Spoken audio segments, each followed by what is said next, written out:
In this video, Advocate Mukund Mahajan will explain, in simple language, what happens when a Hindu woman earns her own property, lives independently for years, and dies without making a will. You will clearly understand who gets her property under the Hindu Succession Act, whether it goes to her husband's family or returns to her own blood relatives.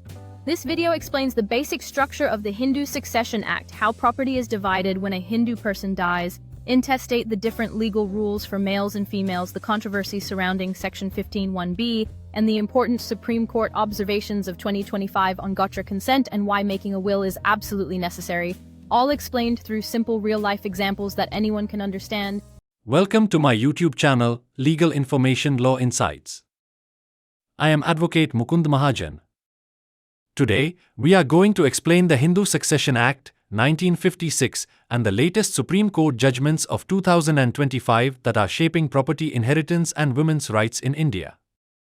In this video, we will cover the basic structure of the Act, how property is divided when a Hindu person dies without a will, the rules for both males and females, the controversial Section 15(1)(b), Supreme Court observations on gotra, consent, and making wills, and real-life examples to simplify all legal points. Let's begin. Part 1. What is the Hindu Succession Act, 1956? Simple explanation. The Hindu Succession Act, 1956 is the main law in India that governs how property passes from a Hindu person when they die without a will. Its purpose is to give a clear order of inheritance, to ensure fair distribution, and to protect gender equality in property rights. When the Act was amended in 2005, it gave daughters equal rights as sons in co-passionary property.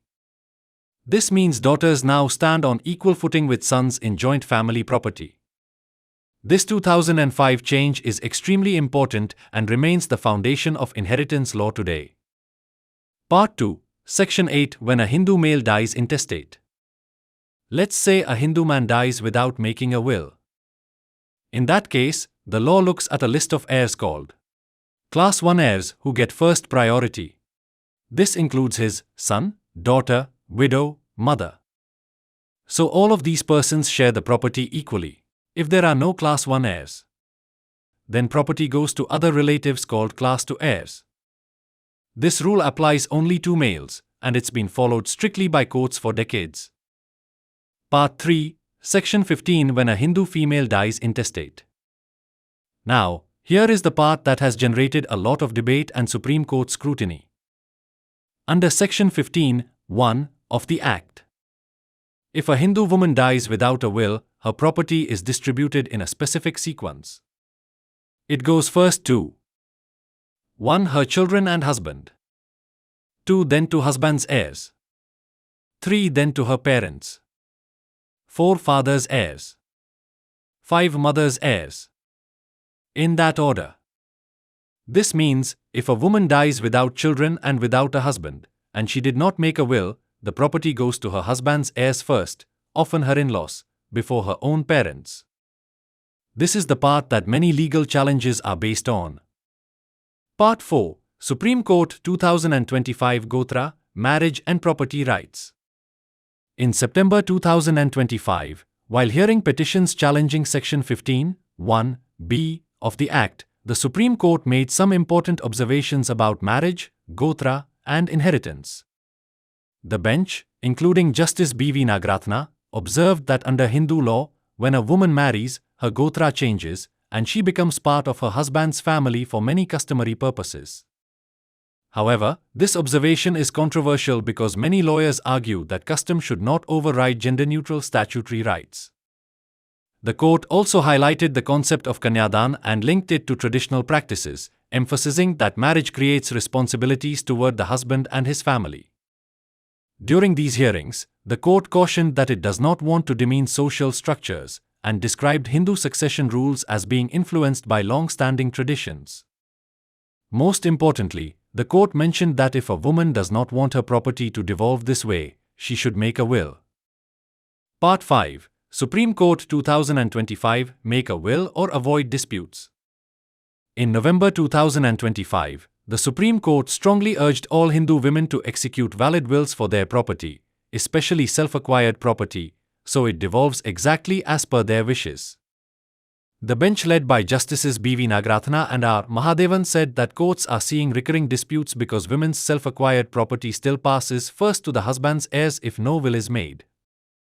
So the court appealed to Hindu women of all ages to proactively make wills to avoid litigation, protect their own parents and siblings, ensure property goes exactly where they want it. This is a key takeaway from Supreme Court remarks in late 2025. Part 6, Supreme Court Judgment on Invalid Will, December 2025. There is another important case from 4th December 2025, where the Supreme Court rejected a will because the only witness admitted he knew nothing about it. Because the will was not properly proved, the apex court said the property must now devolve under the natural rules of Hindu succession. This judgment shows that the law is strict about proving a valid will. Property rights will follow statutory rules when a will fails. You cannot assume a will is valid unless properly executed and proven in court. Part 7. Practical examples for everyday understanding. Example 1. A Hindu woman buys a house from her own income. She dies without children, without a husband, and without a will. Under Section 15, that house may go to her husband's heirs before her own parents. Example 2. A registered will exists, but the witness is hostile and admits he knew nothing about the will.